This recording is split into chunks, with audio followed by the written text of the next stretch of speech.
Well, thank you so much. Good evening. It's Tuesday, October 13th, 2020. I'd like to call the Policy and Services Committee regular meeting to order. It is 7:03 p.m. If the clerk would please call the roll. Chair Cormack. Here. Councilmember Philseth. Here. Councilmember Koo. Here. 3 present. Wonderful. And now we turn to oral communications, which is when members of the public are permitted to address the committee on items not on the agenda this evening. I do not yet see any attendees, but why don't we wait for a moment and see if anyone would like to join us for oral communications. If anybody from the public would like to speak at this time or join the meeting, you can find the Zoom information at the agenda on the City Clerk website.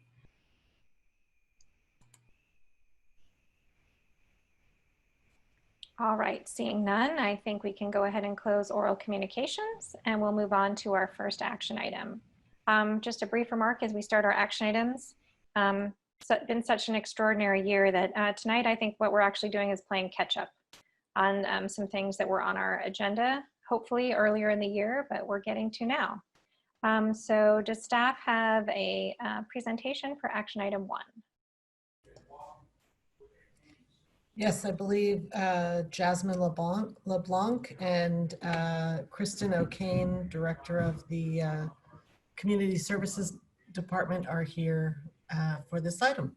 Great, welcome Ms. LeBlanc, and Ms. O'Kane, take it away. Thank you, and I'm just gonna let Jasmine take this one as she's been the one most involved in this audit. So go ahead, Jasmine. All right, thank you.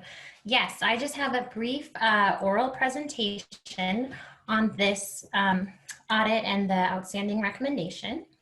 In February 2017, the City Auditor's Office issued a CSD fee and cost recovery audit that took a look at all of the revenue generating programs that we have in our department to make sure that there weren't places for improvement.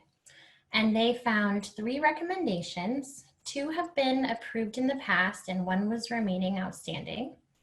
The remaining recommendation tasked us to reconfigure or improve our sort of behind the scenes accounting processes to ensure that expenses and revenues are lined up in the right spots. So we use SAP to manage our accounts, and we use what's called cost centers to essentially put different programs into their own cost center, make sure that the revenue and the expense are coming into that appropriate cost center. And this helps us to ensure that we really understand exactly what any particular program costs and what the return is if there's a revenue associated with it. So we were able to complete this recommendation by doing what we call cleanup items several times over the course of several budget cycles to really take a look at the beginning of the budget process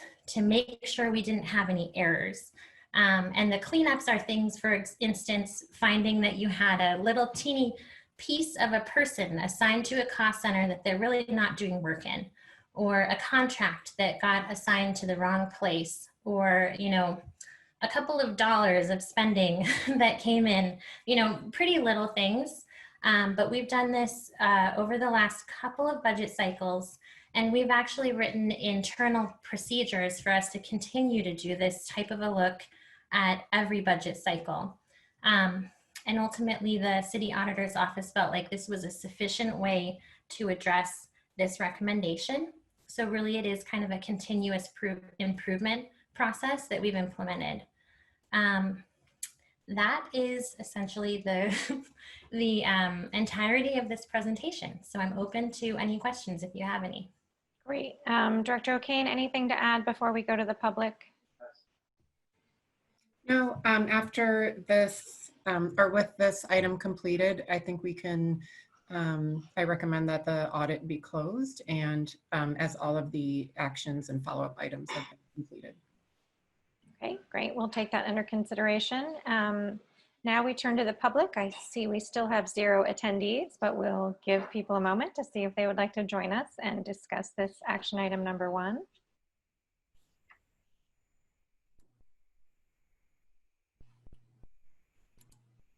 And again, for members of the public, if you're on your phone, which you're not because you're not watching, you press *9, or if you're in the Zoom, you raise your hand.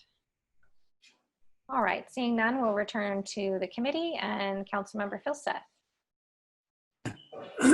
Yeah, thanks. I had a quick question, I think. I didn't realize that there were actually city services that were actually allowed legally to recover more than the cost of services. And the one in the audit report is the golf course. Are there others? Are there a lot of others? Yeah, maybe I can help with that, Director O'Kane. There are. So there's a difference between city services that are provided to the public because there's a requirement to get that service from government, and government is the Right. only option for receiving that service. And those are frequently limited to the cost of providing the service. Most of the rec programs are optional. There are other providers out in the world who offer golf opportunities, dance classes, recreational opportunities, room rentals, etc. And so those do not fall under the strict requirement. They're not provided to the public in a monopoly kind of way. And so they don't fall under the rules that require the cost recovery. And the city is allowed to charge different amounts. That's why we do sometimes charge non-residents a little bit more. And we are allowed to charge more than the cost of service, and we're not required to precisely track the cost of service. We can price based on the market or less if we wish. But the criteria is if it's a service that's exclusively available from the government as opposed to one that there are lots of options. It's a fairly complicated area, city tax and finance, but at a summary level, that is correct. Okay. All right. Thanks very much. That makes sense. All right, Councilmember Koo, do you have any questions for staff on this audit? No, thank you. Okay, I'm great. very happy that you've reconciled. Yeah, so I'll just say that it did take 11 months for this to be brought forward. So, but I think everyone understands why. We had a lot of other things going on. And thank you, Ms. LeBlanc, for giving me an example of what a cleanup alignment was. It sounded a little bit like something you should do with your car. So glad to know that it had to do with, making sure that the portions of the people and the contracts were in the right place and that we have that fixed going forward. So at this point, I will entertain motions from my colleagues. Move the staff recommendation. Thank you, Councilmember Koo. I will go ahead and second. Any other discussion? Would you care to speak to your motion? No, I think we've discussed it. Thank you so much. All right, great. Councilmember Filseth, I don't see your hand raised. So if the clerk would, actually, I get to do this one. So alphabetically, Councilmember Filseth, how do you vote? Yes. All right, and Councilmember Koo? Yes. And I am a yes, so that passes 3-0. And we have accepted it, and I think we should perhaps amend the motion. I recall Director O'Kane suggesting that we close the audit. Let me just check with staff and see, do we need to amend the motion to make sure that's clear? Yes, that would be helpful. Thank you. All right. Councilmember Koo, are you willing to accept a friendly amendment that we also consider this audit closed? Absolutely. Thank you. Great, and so am I. Any objection from Councilmember Filseth since we've already voted on it? Nope. Sounds good. Okay, great. Well, thank you so much. Appreciate the Community Services Department sticking with that and getting it fixed. Thank All you. right, thanks. All right, that brings us to our second item, which is a discussion regarding the Convention on the Elimination of All Forms of Discrimination Against Women, informally known as Cedaw, as a component of citywide diversity and inclusion. Is there a brief staff presentation? Yes, there is. Let me figure out how to do the slideshow and, oops, see that, sorry, needed to share screen first.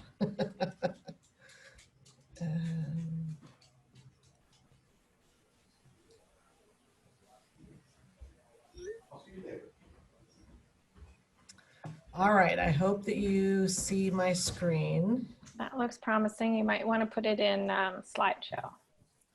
You see the notes and things. Yeah, I see no notes.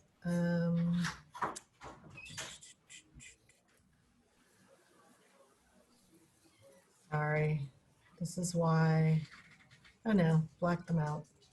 This is why I really should not be allowed to drive and do this at the same time. Hold on, one more try.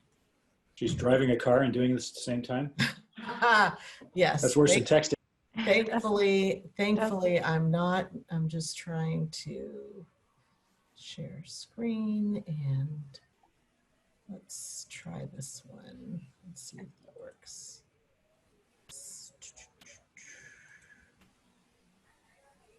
Very close. Very close. Resume slideshow. All right. This is probably as good as you're going to get, I'm afraid. All right, that's fine. Are my colleagues able to see that? Yes. Okay, great. Please continue. Okay, great. Thank you for your patience. So tonight we're bringing forward a high-level overview of Cedaw, the Convention on Elimination of Discrimination Against Women, and its ancillary activities that have happened in the city. So beginning in April 2001, the HRC discussed Cedaw as part of their regular meeting, and then it went to the discussion and items went forward to council in 2002, where council approved a resolution. Coming back in 2016, council approved a resolution that had also gone to the HRC for discussion that was titled Reaffirming Palo Alto's Commitment to a Diverse, Supportive, Inclusive, and Protective Community. Following that, work went back to the HRC and a subcommittee did surveys and some focus groups, had conversations with the community to prepare a report on gender in the community and potential gender issues for broader discussion. And in 2018, council received the report and the multi-part motion included what you currently see on your screen, which is item F. And I will actually just leave this up for a bit to give you chance to see this if you have not. There were other parts to this motion, but this related specifically to returning to policy and services and some potential areas that the work should include. And as most of you, I think all of you are aware, all of you council members have been involved since spring this year, working on various ad hocs related to race and equity and inclusion. And one of the ad hocs, of which the chair is a participant, we are focusing on citywide diversity and inclusion. And we have been, as that ad hoc has been working, we've been looking at diversity and inclusion more broadly than just race alone. And so as we have been having these discussions and thinking about what are the policy areas or the data and data analysis, data we can collect, data analysis, what are those kinds of activities that the city can do internally to look at HR practices, policy development, how we handle things like salary evaluations. How can we incorporate gender as part of that inclusionary work. So turn it back to the chair. We do have some folks available for questions if necessary. I did also want to mention that the city council received an email this evening that I forwarded to the three of you through your emails to make comments on the work that had been done regarding Cedaw. So I turn it over to you, Chair, for your committee's work. All right, I don't see any members of the public who are in attendance, but we'll just give them a moment in case anyone would like to join us to make comments on item 2.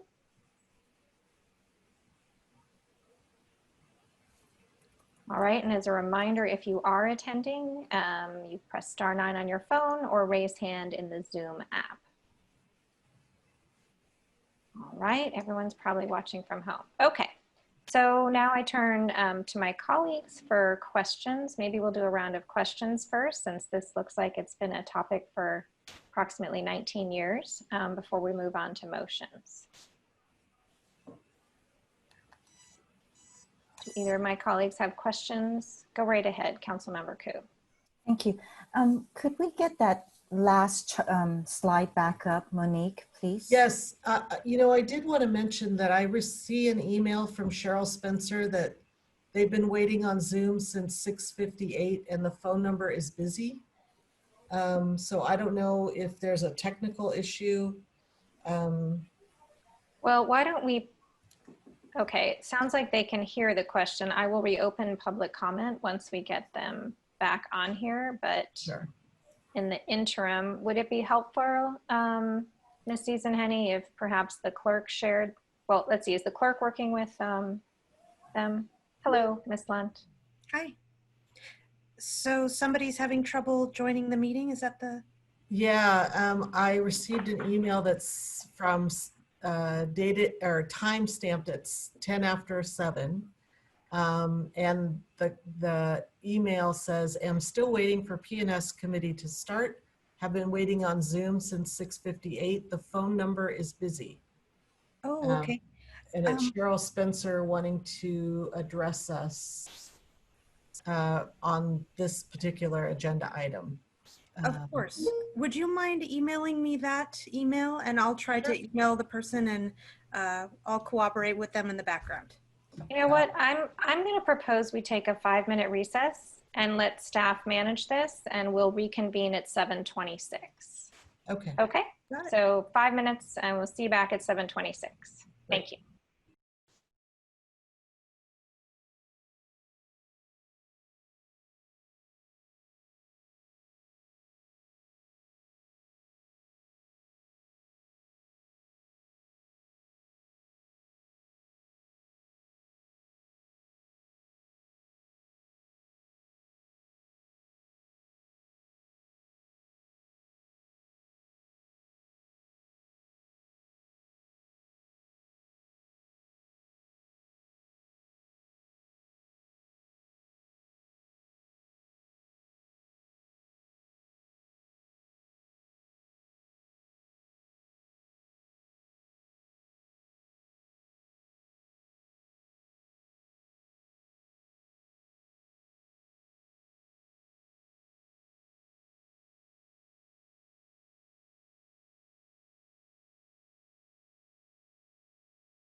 All right, we'll see if we can reconvene from our brief recess. Yes. And that looks promising. I see we have some attendees now. We'll just wait a moment for our other colleague.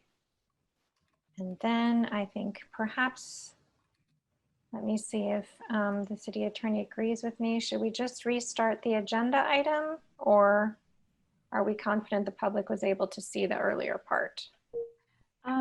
It's to your discretion, Madam Chair. Certainly we should take public comment. Well, I understand. absolutely. Yeah.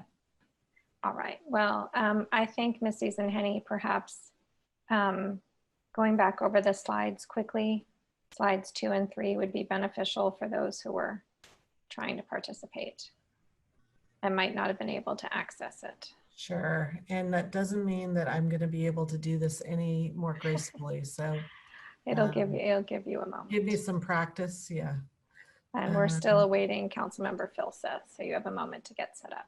Okay, great. And thank you to the city clerk for I'm here. getting that sorted out. Oh, you're here. Excellent. Okay, welcome. All right. This is a little unorthodox, but I wonder if we could ask one of our attendees if they were able to hear the presentation.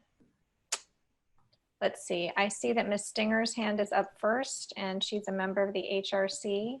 Could the city clerk allow her to speak for a moment? I just want to see if she was able to observe what was happening. Ms. Stinger, I've allowed you to speak. If you could unmute yourself, please. I think I have. Okay, perfect. Yes, hello, Commissioner Stinger. Were Were you able to observe the presentation earlier, or were you not? But I could hear most of it. Okay. All right. Well, then let's just, in the interest of being complete, thank you so much, and we'll come back to public comment in just a moment. If Ms. Henny could just walk through those 2 slides again briefly, and then we will reopen public comment and come back to my council members. Okay, let's see if I can do this any better. You know, I can't, and I have got to figure this out with the clerk because I have a big picture somewhere else, but here we go. So we did review the timeline of events, and the points that were made included starting in 2001 with HRC discussing Cedaw at a regular meeting. And then in October of 2002, Council approving a resolution in support of Cedaw. Moving to 2016, Council approving a resolution more overarching rather than being specific about Cedaw. It was a more encompassing resolution meeting a need specifically from a different point of time, and again with the assistance of the HRC. In 2018, and I know that the HRC had a Cedaw subcommittee that did research and provided a report as part of one of their regular meetings, and then voted to forward that to council, and then council created a multi-part motion, of which item F was related specifically to Cedaw, and these are those items, and this is what Councilmember Koo had asked me to put up on the screen again. So can you all read that and see that?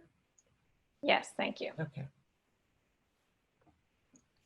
And so now I'll turn it back to the chair and allow you to. Great. And then I think the only other thing you'd mentioned in your earlier version of this same presentation was that the council ad hocs are working on one version of this, and specifically the one that is on diversity and inclusion. And we'll get to that in a moment. All right. Now I'm going to reopen public comment, and if the clerk would please assist with that, and each person will have 2 minutes. So the first speaker we have here is Valerie Stinger. I'm going to allow you to speak one more time. And you'll have 2 minutes for public comment. Thank you. I would like to clarify that I am on the HRC, but I am speaking for myself. And I am familiar with most of this history, but I was not familiar or was not on the HRC in 2001. I am always enthusiastic to have access to data collection and analysis for our work. And I'm enthusiastic about the proposal before you or the discussion before you. My only caveat is that race and gender each receive their individual attention as we proceed. The priorities need to have individual light shed on them. While the questions of gender and race may be the same as we go through the study, the answers shouldn't be aggregated prematurely. We would lose the opportunity to delve into the unique dynamics of gender and the unique dynamics of race. While we may make recommendations which apply universally across multiple segments in our citizenry, we should also develop clear pictures which show the uniqueness of gender and the uniqueness of race. Thank you.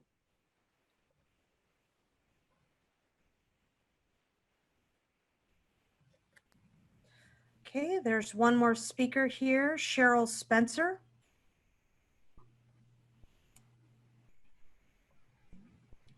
Ms. Spencer, go ahead and unmute yourself. You'll have 2 minutes to speak. Yes. Good evening. I'm a resident of Palo Alto for the past 46 years. I'm a member of the Palo Alto branch of the Women's International League for Peace and Freedom and of the coalition called Cities for Cedaw. I've been advocating for Cedaw for the past, since 1985. Instead of waiting for another 41 years for the US government to ratify this convention, we're trying to get individual cities to ratify it. I'm very grateful that the city manager has provided you with a document, 11658, which gives the brief history of Cedaw and the city. But there was little error in there. There has been no gender analysis yet on that would be necessary, or no studies carried out yet. Such a study or analysis would be the first step in writing an ordinance based on Cedaw. And as has been noted, the Palo Alto Council asked your committee to get staff to work on how to do an ordinance. And to our knowledge, such a study has not yet started. So our coalition has many examples of existing ordinances from other cities, which we are happy to provide to staff. And I will give you the email address in a statement I will send you. I've also offered to look at the 2018 National Community Survey myself at the raw data. We're waiting to get that, and I will see if I can tease out some examples. But really, we need to write a new survey and look at the gender afresh, because it is an important aspect of life in Palo Alto besides the race, as Ms. Stinger says. So I'm hoping that you will really get going on this. Thank you very much.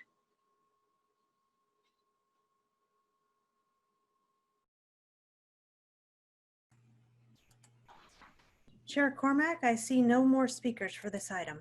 All right, thank you, Ms. Stinger and Ms. Spencer. And now I will turn back. Oh, actually, it looks like we might have another one. If the clerk would allow Ms. Young to speak.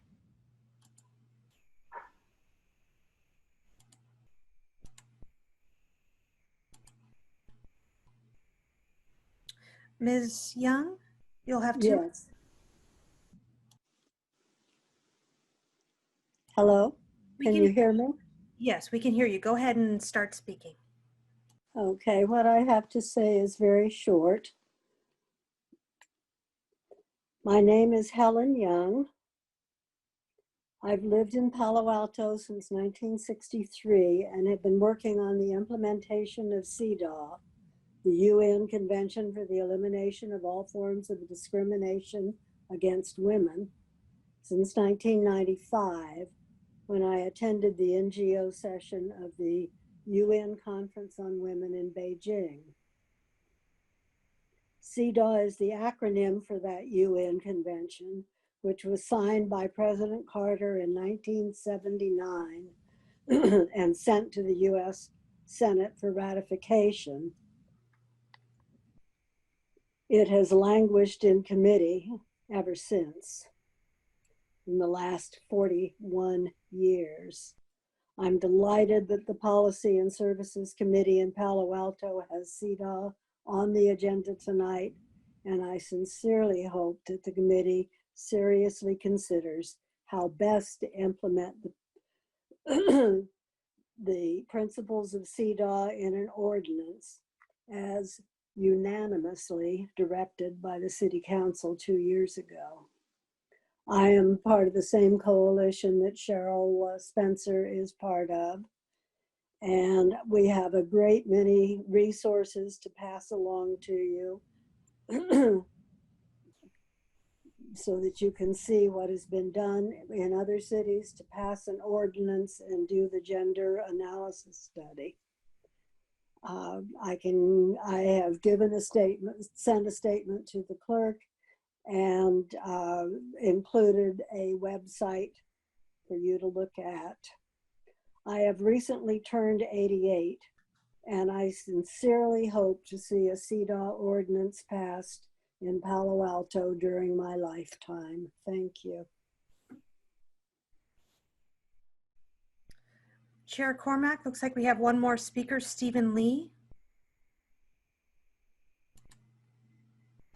Mr. Lee, go ahead and unmute yourself. You'll have 2 minutes.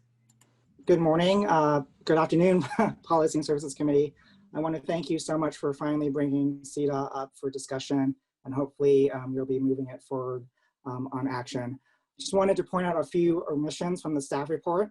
Cedaw was a recommendation unanimously supported by the Human Relations Commission and unanimously referred to this committee by the City Council over 2 years ago. This is an initiative supported by a lot of people in our community, ranging from Paula Collins, Michelle Dauber, Terry Godfrey. It has the support of many women organizations in our community, including the League of Women Voters of Palo Alto, the Women's Club of Palo Alto, the Santa Clara County Democratic Party, AAUW of Palo Alto, the Enough is Enough Voter Project, the United Nations Association, and the Women's International League for Peace and Freedom Palo Alto branch. This has been an initiative that we need to take serious action on. We need to acknowledge that there continues to be gender inequality in our community here in Palo Alto, and we need to move with quicker pace to actually get serious about this issue. Milpitas explored and adopted their own Cedaw initiative all within the last 6 months during COVID. So there's really no excuse why Palo Alto should be delaying this initiative any further. So I am encouraged that this is on the agenda tonight, and I hope you move with a bit more speed to get this done for the women and residents of this community. Thank you. Chair Cormack, the next speaker is Roberta Alkist. Ms. Alkist, if you're there, go ahead and unmute yourself. I'm here. Can you hear me? We can hear you. You've got 2 minutes. All right, thank you. I've been part of this coalition for years. Our UNA Cedaw committee members have been working with the council to actively involve the city in efforts to address issues of exclusion, sexism, and other forms of discrimination in this city. We've been working with the Human Relations Committee and now your committee for over 2 years. We've been working for longer than 2 years to get something done, seeking support for implementing our ordinance. Other cities have done it. Furthermore, the council unanimously gave the Policy and Services Committee direction to address this request over 2 years ago. Unfortunately, this is not in the city manager's report. So far, there have been many meetings and very little action. We hope that the next steps will result in action in the time of Black Lives Matter. If you look at the history of our efforts, the full HRC voted unanimously to make a supportive recommendation to the Palo Alto Council. It wasn't just an HRC ad hoc committee, but the HRC as well. It is time to act on these committee reports. Thank you.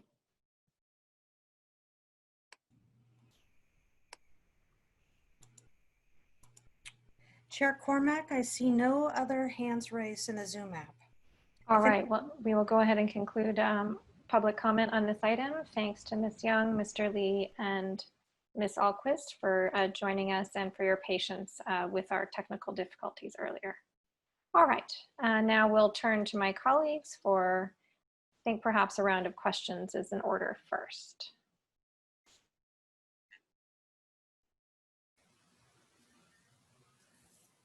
Go ahead, Councilmember Koo. Thank you.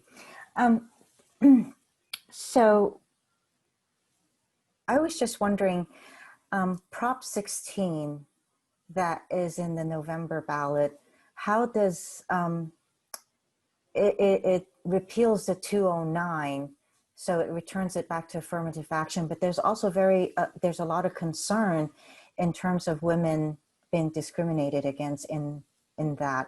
So does the Cedaw Act, would that be a step in ensuring that there is no that there would be the women discrimination against women will be well, at least women will be protected in looking for in all ways? Can staff address that, or city attorney? Yeah, Chair Cormack, Councilmember Coote, does it make sense for me to go ahead and take a shot at that one? Please. It's a broad and complicated topic. So Prop 16, let's go back to before Prop 209 was passed. We had the ability in California, but not a mandate, for government to take race or gender into account, not as the deciding factor, not in a kind of hard numerical kind of way, but as one factor in employment and in contracting. And Prop 209 banned those practices. So that required that there be no preferences given based on race or gender in local government contracting or employment. Prop 16 would return us to the prior situation where local government would have the option, but not the requirement, to take race or gender into account in employment and contracting, consistent with the background law, which there are limits on how that can be done. So it's on a similar topic as Cedaw, but maybe it approaches the problem of continuing discrimination and lack of opportunity for girls and women in a different way. Cedaw, which has been referred to in the staff report and also by commenters, is not a kind of one-size-fits-all prescription. It really is an invitation to look at limitations or barriers or disenfranchisement for girls and women in a variety of different ways. And jurisdictions have done a lot of different things under the umbrella of Cedaw. So there are lots of options for the city to take additional steps in the spirit of Cedaw. The city has endorsed Cedaw already by resolution. So the city's on record as being in favor of the Convention on the Elimination of All Forms of Discrimination Against Women and Girls. And then I think what is being asked is, are there additional steps and what might those be? And they can range from looking at certain types of programs or services that, say, a city or a county would be providing, and whether it is being done in a way that is fully inclusive of the needs of women and girls. That's one way that you could approach it. And my recollection, looking at the motion, is that when council looked at this issue, council recognized that there's a lot, it's very broad and there's a lot of options. And so sort of directed that some initial steps in a couple of areas would be a good way for the city to take more steps in this area. I hope that's helpful. Yeah, thank you. Thank you, Molly. I think, obviously, you know, I see Cedaw as a way of ensuring some equality for women and girls, especially with Prop 16. And I appreciate your explanation that there are some differences there in where it addresses.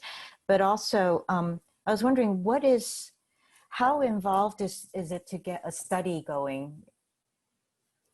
The one that was mentioned, to analyze gender analysis study. So probably that's probably more for Ms. Henny to speak to that, but I think the answer is going to be that it depends on how broad what you want to study and how broad you want that study to be. You could potentially look at all city programs and services, and I would imagine that there's a fair amount of complexity to that. Or you could tailor it to areas where perhaps there was, you know, a more focused concern. Monique, did you have did I step on you there? No, thank you. That's the classic answer. It depends, and likely, more than likely, probable that we would need to hire experts, you know, consultants with experience doing this that would be able to help us get to be sure we were asking the right questions and getting to the right answers. Would there be any way to partner with the school district on this? That's a good question. I hadn't considered that, but we can certainly ask. Okay, I'll think of more questions. Thank you, Chair. Councilmember Filseth. Yeah, thanks very much. Yeah, so that was consistent with my recollection, sort of in looking through the previous item on council was the council was trying to sort of grapple with a couple of things, and one was, you know, depending on how you defined it, the whole initiative could be almost unbounded, and so, you know, how do we focus it to a point where I think the discussion was generally work within existing budgets and city resources and accomplish goals in a year or two or something like that. I do remember also that there were a couple of issues. One was the question of, do we feel like we got a problem here in the city, in City Hall, that we need to grapple with? That was one, and then the other one was the other problem was this issue of, you know, the United States hasn't ratified the UN Convention, and so maybe we'll have cities do it instead. But my recollection is that by endorsing the Cedaw, that we sort of dealt with the second one, and so the thing to do is focus on, you know, do we have some problems here in the city that we need to fix? What I wanted to ask though was, I'd like to hear more about the ad hoc committee.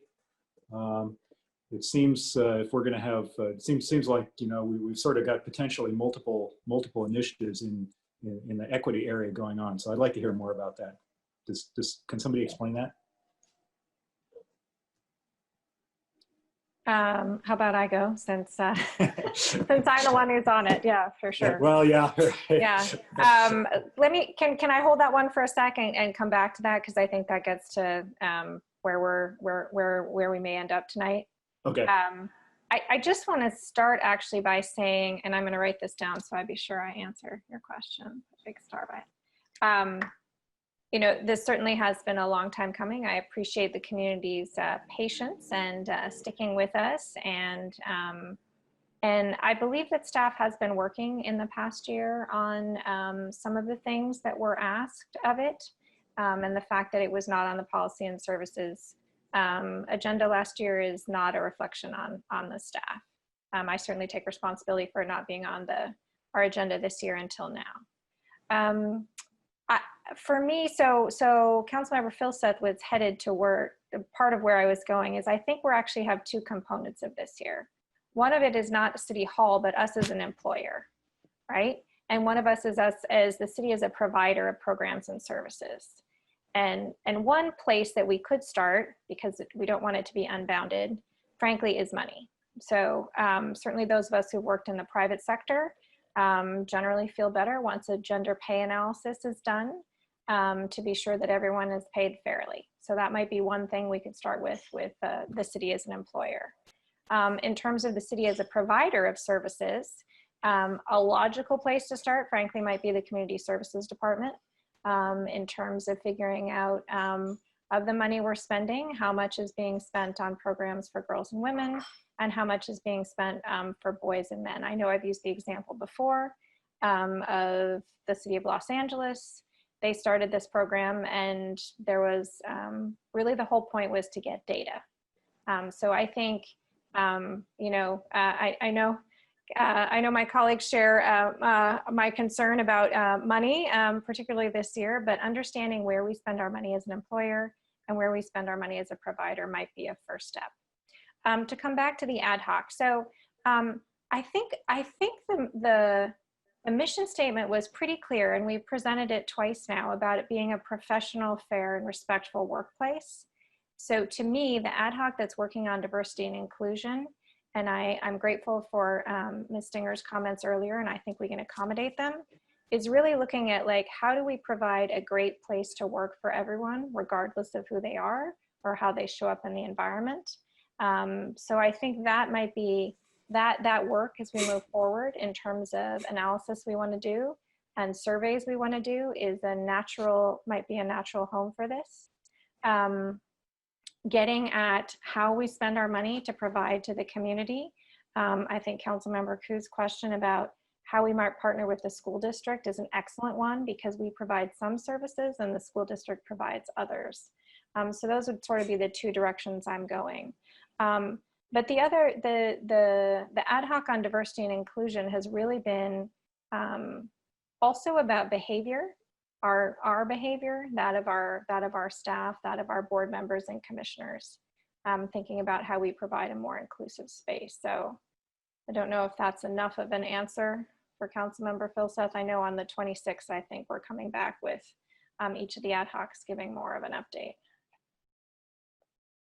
Did you have is that enough of an answer? Good. I think so.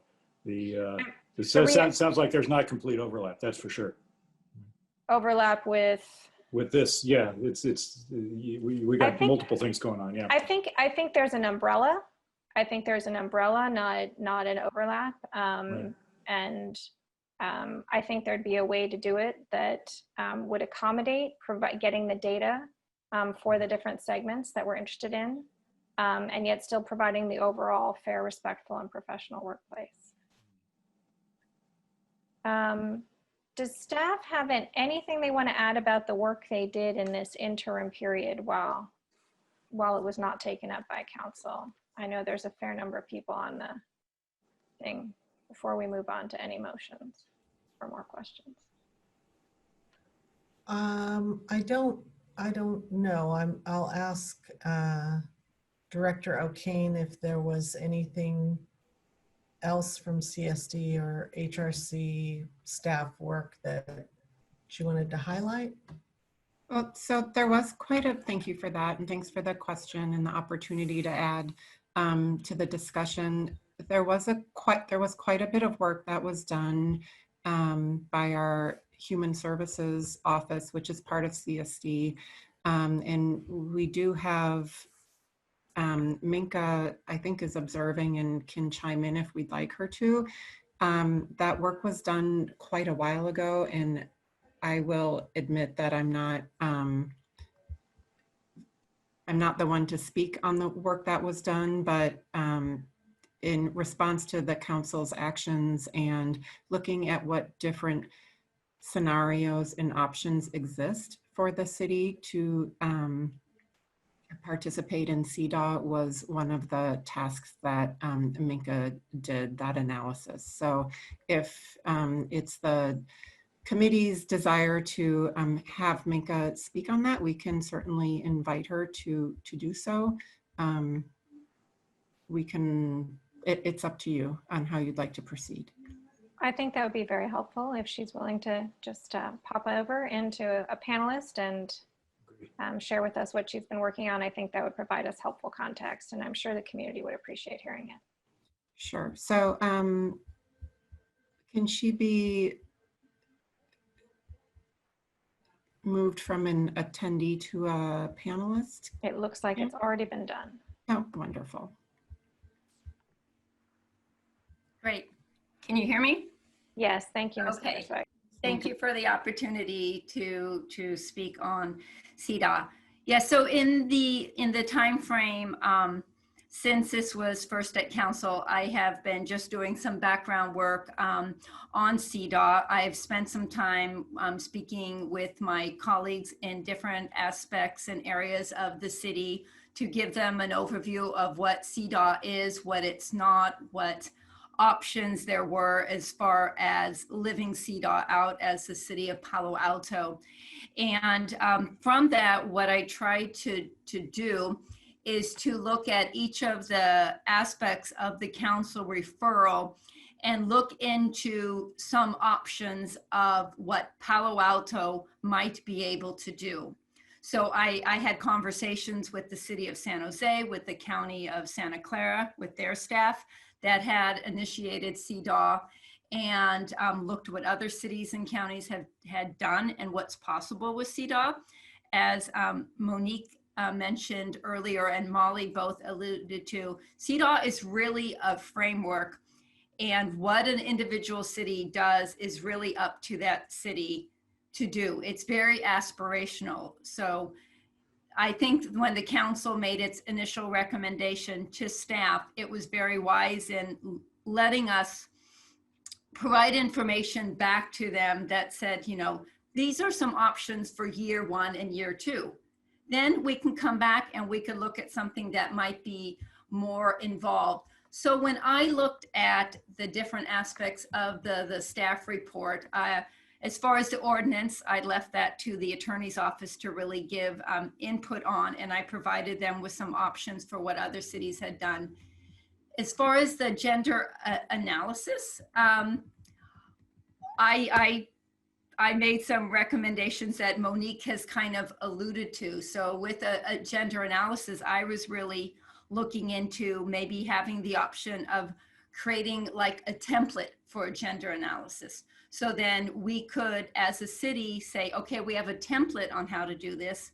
How can we implement it each year, or for the time frame we were going to work on CEDAW, on possibly a department? You had listed community services. That's definitely an area.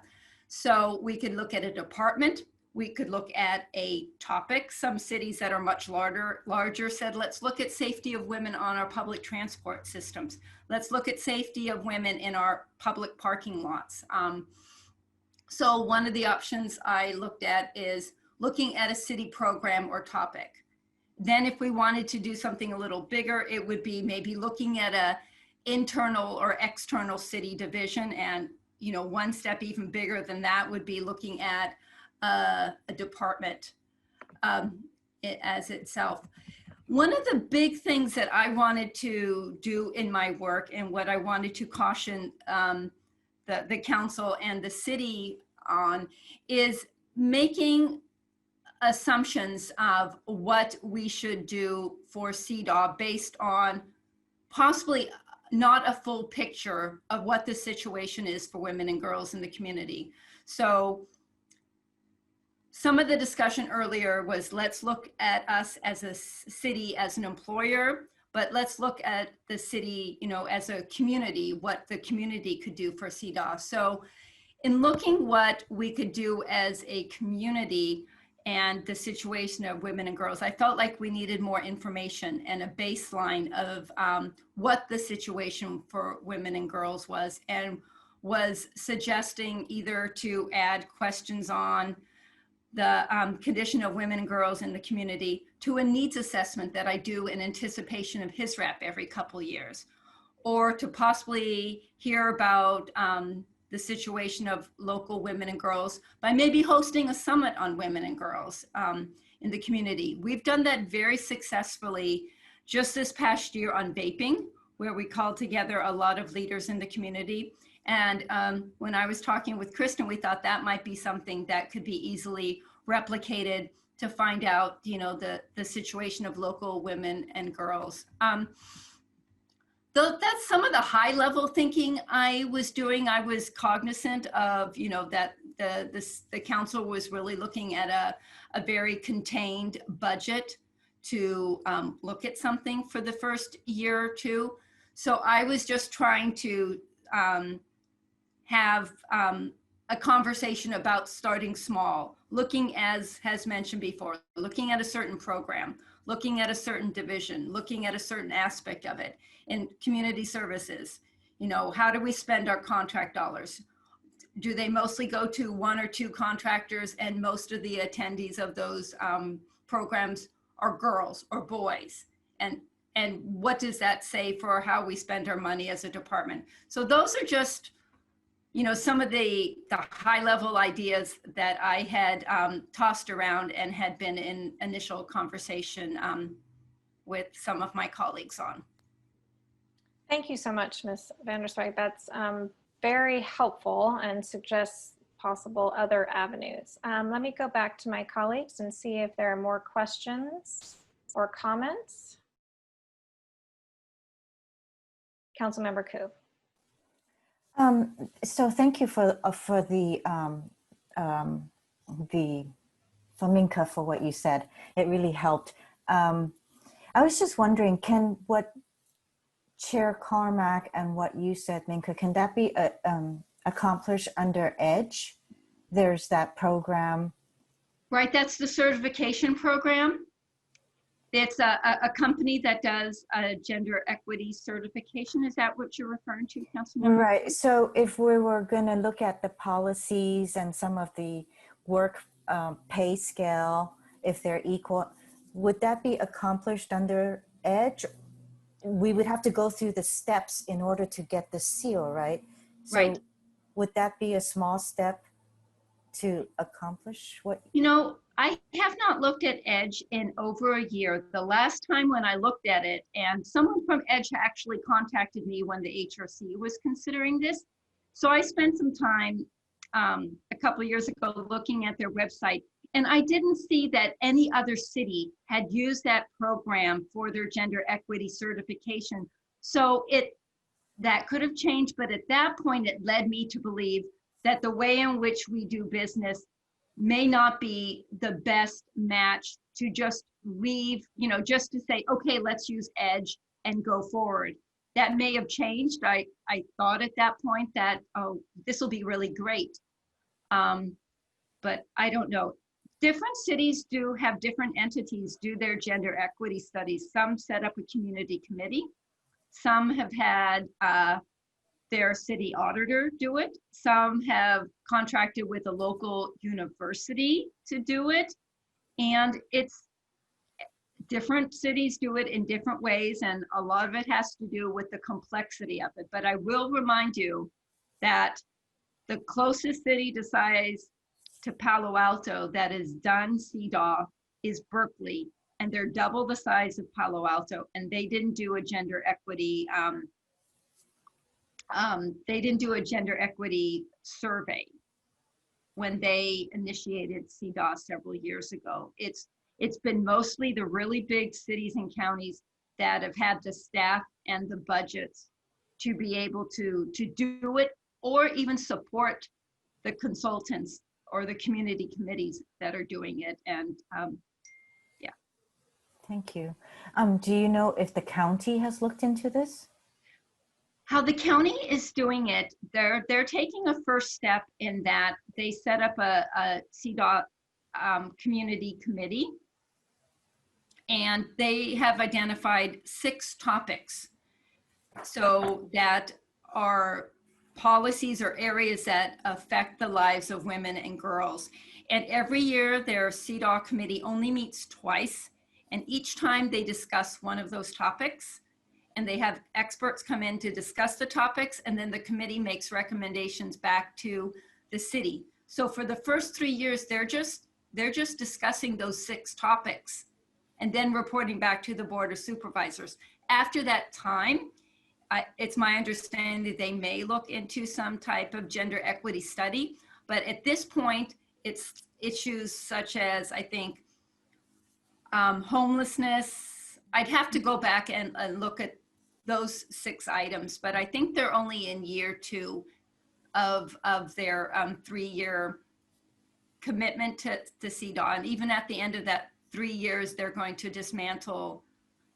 The plan was to dismantle the subcommittee, and that's all being led by staff in their Office of Women's Policy. And they already have a commission on the status of women. So they have that depth already to them as an organization that is scaffolding the community work on Cedaw.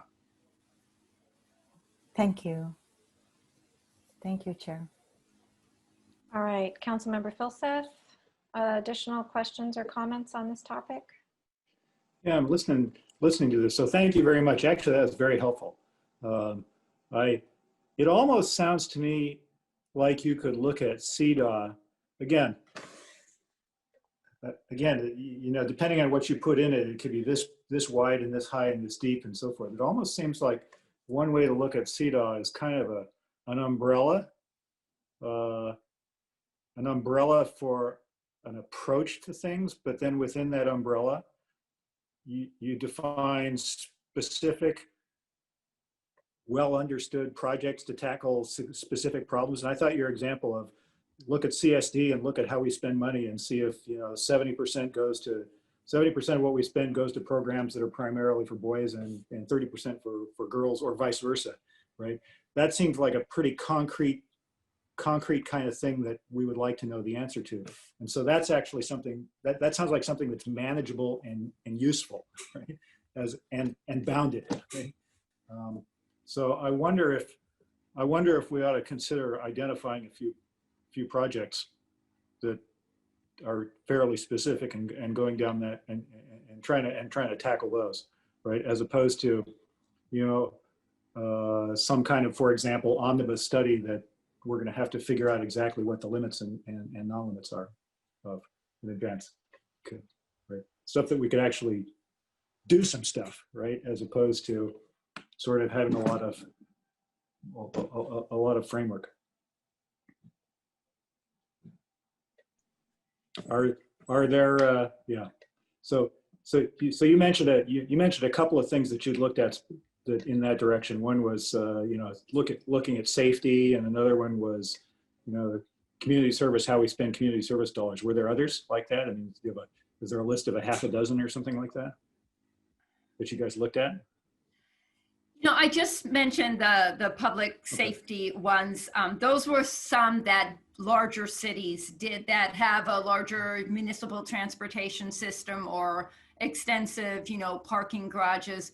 When I looked at it, I was really, the ones that came to mind were, you know, within my own department in community services, looking at the issue of boys and girls in our recreation program, or right. Just looking at individual areas of the city, saying, okay, do we want to look at like hiring, or do we want to look at a specific division regarding the city? I'm trying to look for my notes on other suggestions that I had, but those are the ones that completely came to mind. You know, yeah, I'm looking back at my notes right now. Sorry that I'm a little disjointed, but I wanted to get to the right page of my notes. But those are the ones that came to mind because I was still in the planning phase for this, you know, report. Right. I didn't get further than some of those initial ideas that I had. Okay, let me ask another one. As you were looking at this, so sort of you know, again, narrowing down to kind of within the city and equity issues within the city staff and so forth. A certain amount of that is supposed, I mean, a certain amount of it is the regular province of the HR department. Did you run across any areas where HR was looking at this and saying, you know, here's some stuff that we would really like to know, but we don't have the bandwidth to go find out? Is there anything that left out like that we ought to, you know, we could look at that and say, okay, here's a gap in what we know from HR that we could go try to tackle? I would feel more comfortable if, you know, Rumi answered that question. I know that along the way, I did have conversations with HR and said, are there things that you always wanted to do, but maybe didn't have the funding that Cedaw could help jumpstart it? And she referred back to, and I don't have the certain,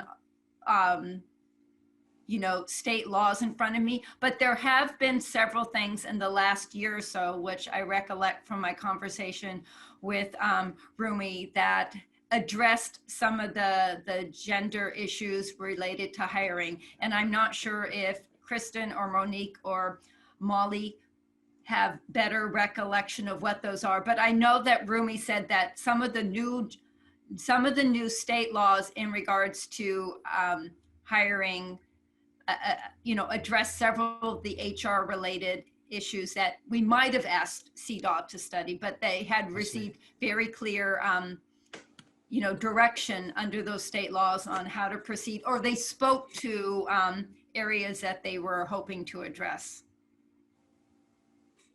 But I don't feel like I'm able to speak to that further. So we would need to go ask Rumi again. And if I could add some insight too, I know the Parks and Rec Commission are also interested in understanding if community services is providing equal opportunities for both boys and girls and, you know, men and women in our recreation programs and classes. So that is something that the Parks and Rec Commission has discussed. It may be in the Parks Master Plan. I'd have to go back and look, or it may just be ensuring that parks or that recreation programs and services are equitable for all. I don't remember ever discussing that in the Parks and Rec Master Plan process. I mean, it may be there, but I don't remember it ever coming up in a meeting. I think it may not be gender specific, but more, so it looks like Councilmember Cormack has it handy right in front of her. Of course. Okay, we defer to Councilmember Cormack. It may not have been gender specific, but more, you know, that there's equity in the programs and services that are provided. I know they definitely looked at age as an equity kind of thing, but. It's a long plan. I'm not going to be able to find the answer for you, but I do recall when I was the liaison last year on Parks and Rec, it was a topic. I don't know that the commission ever voted on it last year when I was there, but it was a topic of discussion. Mm-hmm. All right, Councilmember Philseth, more questions and comments on this topic? Not at this time.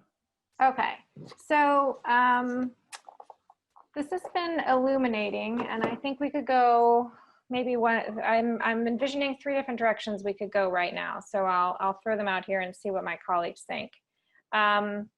One direction, which I had not been contemplating earlier, is that we continue this item till next month, and that we ask staff to come back, you know, with a range of options about what the next steps are, including costs and timeframes, get a little bit more of the information that this Ms. Vanderswag was giving to us orally, so that's available to us and to the public. So that's one option. A second option would be for us to determine that this fits nicely within the diversity and exclusion work that the city manager's office is being tasked with, working with the ad hoc, and ask that it be done together. And the third option, what was the third option? Well, those are the 2 options that I think are presenting themselves to me at this moment. So why don't we see what my colleagues think about those ideas? Do you see those as mutually exclusive?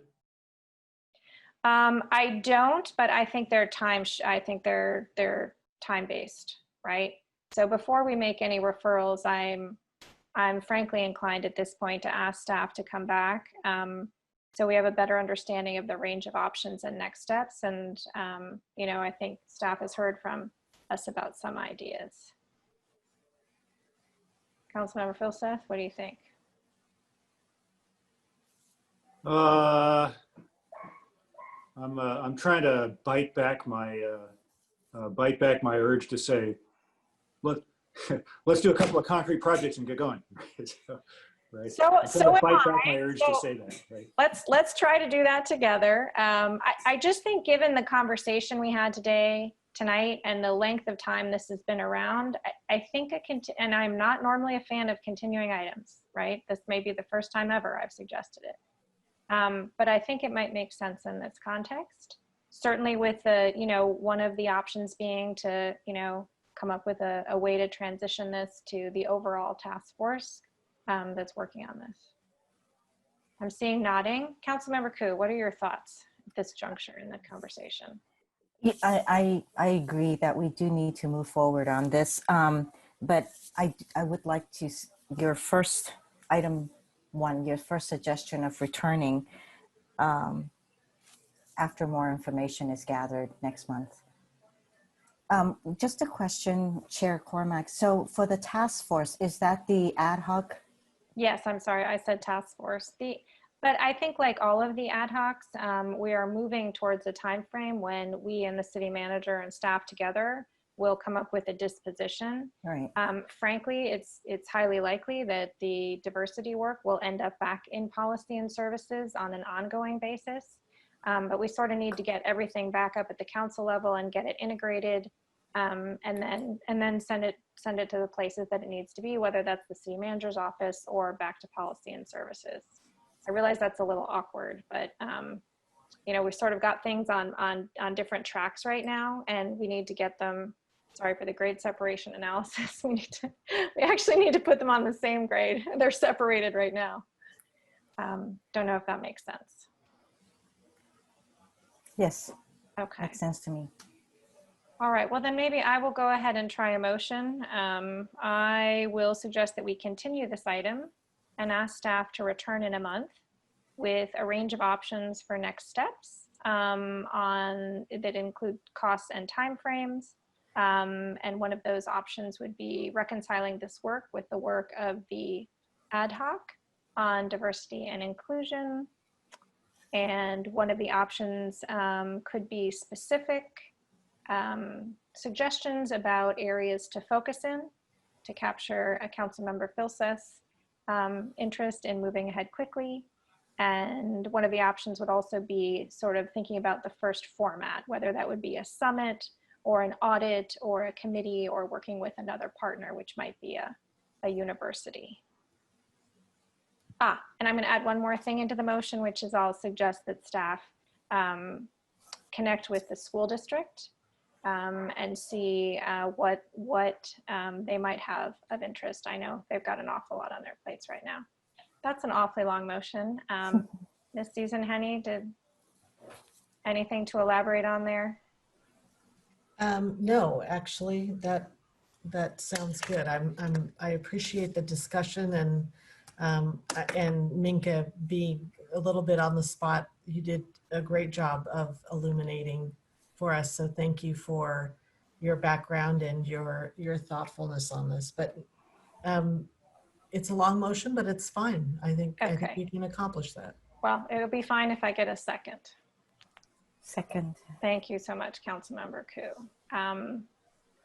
I'll just speak briefly to it. I do think this has been a long time coming, and we want to do this thoughtfully. And I just think we need a little bit more time to incorporate the information we heard today and have staff bring together some formal options. Councilmember Koo, would you like to speak to your second? Agree with everything you said. Thank you. Councilmember Philseth, any comments? Again, if staff could double check with Rumi and see if she's got any input on this as well, that'd probably be reasonable. Just to jump in there, thank you, council member. We did check in with her. She's out this week, so we'll loop back and include some additional information. Thanks. Can I ask a question? So is this like looking for departments to have equal number of men and women working in there? What if in our hiring process, only one gender comes in more of, do we not hire and fill the positions until they're equal? Are you asking staff that question? Anybody? I'm just wondering, do we keep the positions vacant because we're looking for equality within a department? Or how does this work then? It's just wondering, do we keep all the positions open until we have equal? So maybe I can help there. So certainly I understand the concern behind your question. And there's no public entity that approaches hiring like that. I think that Cedaw is more about assessing where you are and are there additional things you can do to remove barriers or provide opportunity to ensure that you don't have inadvertent bias in your process, so that you are getting the best talent and the most qualified people out there, which knowing that qualifications are spread fairly evenly in the human population amongst all different kinds of people, then over time you would expect to see hopefully a large amount of diversity in all of our work groups. But it's a kind of more of a goal than a prescription like that. Very good, thank you. Okay, great, thank you. It looks like the clerk has captured the lengthy item. And I think we are recommending that the committee continue this item, not the city council. Correct. Yes. Policy and Services Committee. Yes. So we'll get that updated. And then while that's happening, I think we are ready to move to a vote. And so we will go alphabetically as the mayor usually does. And that means I'm first. I vote yes. Councilmember Filseth? Yes. Councilmember Koo? Yes. All right, that passes unanimously. And I want to thank the staff and the members of the public.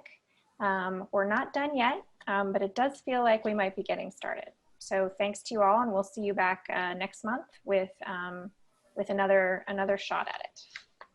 All right, that moves us on to future meetings and agendas. Ms. Susan Henney, any comments on what's coming our way? Yes, so in addition to the item you've just continued, I believe the new auditor has requested to have time in November to review the audit work plan. And we will also have a discussion about legislative priorities, the recommendations to make to council for 2021, which I know many people are looking forward to. Maybe not the legislation, but the year. So those for sure will be coming up on the next agendas. And then,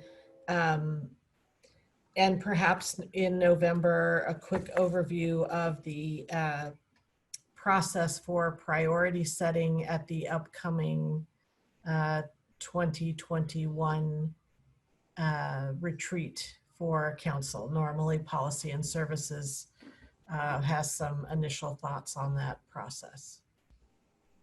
That sounds like a very full agenda for November. I'll just state that I know that with respect to the legislative priorities, we might want to consider, in the event that there is a change in the administration, having our federal lobbyists present as well. I think for some number of years, the answer we've gotten has been that whatever it is we're concerned about might not be well received, depending on the topic. So if you could just check with Ms. Dollar and see if she thinks it'd be wise to have the federal lobbyist as well, if it's a good use of his time at this juncture. And if not, we can certainly defer that to later. Okay. Do either of my colleagues have suggestions or thoughts on additional items for our agenda? That's pretty full. Yeah, well, we're making up for the lost time earlier. Councilmember Philseth? What she said. All righty. All right, unless there's anything else, I will just check for any other blue hands. I think we are adjourned. Thank you all. Good night. Thank you. Thank you.